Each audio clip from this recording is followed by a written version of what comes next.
Overall cancer incidence ಎಲ್ಲ ಪ್ರತ್ಯೇಕವಾಗಿ ಪರಿಗಣಿಸಿದ್ರೆ 10-15% cancer ಕಾಯಿಲೆಗಳು ರಕ್ತ ಸಂಬಂಧಿ ಕಾಯಿಲೆಗಳು ಇರುತ್ತೆ ಅಂತ ಹೇಳ್ತವೆ. ಹೆಚ್ಚಾಗಿ ನಾವು ಹೇಳ್ತೇವೆ ಅಂದರೆ ಇದು ವಂಶ ಪಾರಂಪರ್ಯವಾಗಿ ಅಥವಾ ಜೆನೆಟಿಕ್ ರೀಸನಿಂದ ಬರೋ ಸಾಧ್ಯತೆಗಳಿದೆ. ಸಣ್ಣ ಮಕ್ಕಳಲ್ಲಿ ಕಂಡುಬರುವಂಥ ಕೆಲವೊಂದು ಕಾಯಿಲೆಗಳು ವಂಶ ಪಾರಂಪರ್ಯವಾಗಿ ಬರುತ್ತೆ. ಲುಕಿಮಿಯಾಸ್ ಅಂತ ನಾನು ಹೇಳಿದ್ದು ಅದು ಸಾಮಾನ್ಯವಾಗಿ ರಕ್ತ ಉತ್ಪತ್ತಿಯಾಗೋ ಜಾಗದಲ್ಲಿ ಕಾಯಿಲೆ ಬರೋದ್ರಿಂದ ರಕ್ತ ಸಂಚಾರ ಇಡೀ ದೇಹದಲ್ಲಿ ಇರೋದ್ರಿಂದ ನಿಮಗೆ ಎಲ್ಲ ಕಡೆ ಕ್ಯಾನ್ಸರ್ ಕಣ ಇದೆ ಅಂತಲೇ ತಗೊಳ್ಬೇಕು. ನಮ್ಮ ರಕ್ತ ಸಂಬಂಧಿ ಕಾಯಿಲೆಗಳಲ್ಲಿ ಡಬ್ಲಿಂಗ್ ಟೈಮ್ ಅಂತ ಹೇಳ್ತೀವಿ. ಡಬ್ಲಿಂಗ್ ಟೈಮ್ ಅಂದರೆ ಕ್ಯಾನ್ಸರ್ ಕಣಗಳು ಎಷ್ಟು ಬೇಗ ಜಾಸ್ತಿ ಆಗ್ತವೆ ಅಂತ. ರಕ್ತ ಕ್ಯಾನ್ಸರಲ್ಲಿ ಅದು ಹೈಯೆಸ್ಟ್ ಇರೋದು. ನಾವು ತಡ ಮಾಡಿದಷ್ಟು ಸಮಸ್ಯೆಗಳು ಜಾಸ್ತಿ ಮತ್ತು ಚಿಕಿತ್ಸೆ ಸ್ಪಂದಿಸುವಂಥ ಸಾಧ್ಯತೆಗಳು ಕಮ್ಮಿ ಆಗ್ತಾ ಬರ್ತವೆ.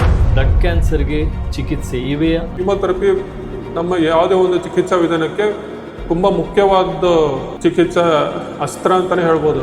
ಇದು ಕ್ಯಾನ್ಸರ್ ಕಣ, ಇದು ನಾರ್ಮಲ್ ಕಣ ಅಂತ ಯಾವುದು ಇದು ಮಾಡ್ಲಿಕ್ಕೆ ಹೋಗೋದಿಲ್ಲ. ಅದು ಯಾವ್ಯಾವ ಡಿವೈಡಿಂಗ್ ಸೆಲ್ಸ್ ಇರುತ್ತೆ ಎಲ್ಲದ್ರ ಮೇಲೂ ಪರಿಣಾಮ ಬೀಳೋದ್ರಿಂದ ಸೈಡ್ ಎಫೆಕ್ಟ್ಸು ಅದರಲ್ಲಿ ಸುಮಾರು ಜಾಸ್ತಿ ಇರುತ್ತೆ.